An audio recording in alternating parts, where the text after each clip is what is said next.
It is Money Monday, a segment here at 4 where we talk about easy-to-understand ways to navigate your finances. Here to help us out is financial expert Paul Hood from Hood CPAs. Paul, it's good to see you. We have good to see you. Yeah, I'm excited. It's fun. We got 3 viewer questions, so let's go ahead and jump right in. Our first question is from Jennifer. Jennifer says, I work as a W-2 employee for the Cherokee Nation. Is there such a thing as a state tribal exemption for taxes? So the answer to that is yes and no. And it's kind of a complex thing.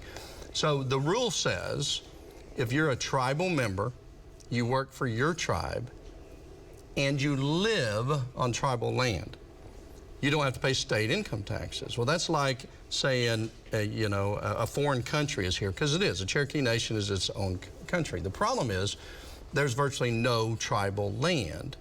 So very few people qualify for that because it's tribal member, work for the tribe, live on tribal land.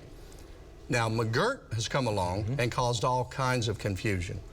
So we're recommending a lot of people go ahead and file that claim, even though the state of Oklahoma is going to fight it, because McGirt basically said, nope, federal government, you screwed up.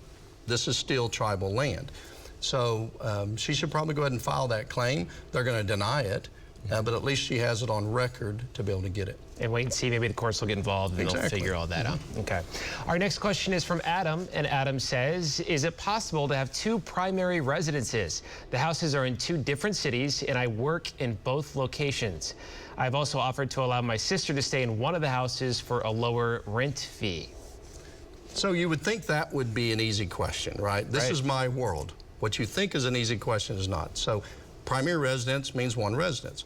Well, the rule says, the reason they're asking is there's a rule that says if you sell a primary residence, you can exclude up to $250,000 worth of gain.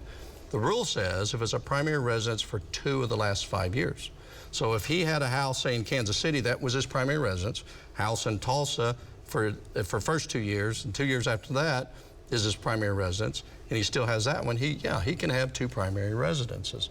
They're going to look at where does he vote, where's his driver's license. So if a person has a house in another city and qualifies and hasn't sold it for 3 years, yeah, you can sell both of them. Very interesting. All right. Well, our last question is from Mike. Mike says, I have owned a rental property with my brother for 12 years. We bought another one using a 1031 exchange.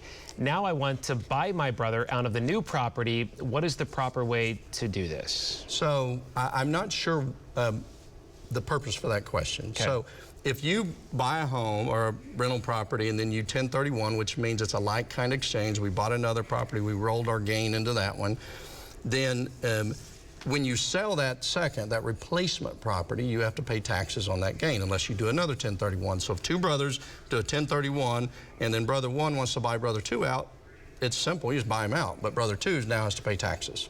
Okay. So there's no strategy available there unless brother 2 takes half his proceeds and goes in 1031s into another home. Okay. All right, Paul, thank you so much. If you have a question, financial question for Paul, you would like me to ask Paul next week, you can send them to us at moneymonday@griffin.news. Stacia?